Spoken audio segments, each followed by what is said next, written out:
बहू कहाँ मर गई? अंदर से आवाज, जिंदा हूं माँ जी। तो फिर मेरी चाय क्यों अभी तक नहीं आई? कब से पूजा करके बैठी हूं, ला रही हूं माँ जी। बहू चाय के साथ भजिया भी ले आई। सास ने कहा, तेल का खिलाकर क्या मरोगी? बहू ने कहा, ठीक है माँ जी, ले जाती हूँ। सास ने कहा, रहने दे, अब बना दिया है तो खा लेती हूँ। सास ने भजिया उठाई और कहा, कितनी गंदी भजिया बनाई है तुमने।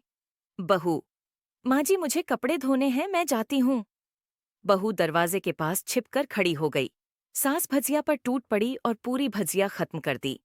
बहू मुस्कुराई और काम पर लग गई। दोपहर के खाने का वक्त हुआ। सास ने फिर आवाज लगाई, कुछ खाने को मिलेगा? बहू ने आवाज नहीं दी। सास फिर चिल्लाई, भूखे मारोगी क्या? बहू आई, सामने खिचड़ी रख दी।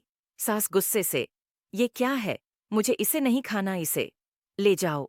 बहू ने कहा, आपको डॉक्टर ने दिन में खिचड़ी खाने को कहा है, खाना तो पड़ेगा ही। सास मुंह बनाते हुए, हाँ तू मेरी माँ बन जा। बहू फिर मुस्कुराई और चली गई। आज इनके घर पूजा थी। बहू सुबह 4 बजे से उठ गई। पहले स्नान किया, फिर फूल लाई, माला बनाई, रसोई साफ की, पकवान और भोज बनाया। सुबह के 10 बज गए। अब सास भी उठ चुकी थी। बहू अब पंडित जी के साथ भगवान के वस्त्र तैयार कर रही थी। आज ऑफिस की छुट्टी भी थी, ये उनके पति भी घर पर थे। पूजा शुरू हुई। सास चिल्लाती, बहू ये नहीं है, वो नहीं है। बहू दौड़ी दौड़ी आती और सब करती। अब दोपहर के 3 बज गए थे। आरती की तैयारी चल रही थी। पंडित जी ने सबको आरती के लिए बुलाया और सबके हाथों में थाली दी। जैसे ही बहू ने थाली पकड़ी, थाली हाथों से गिर पड़ी।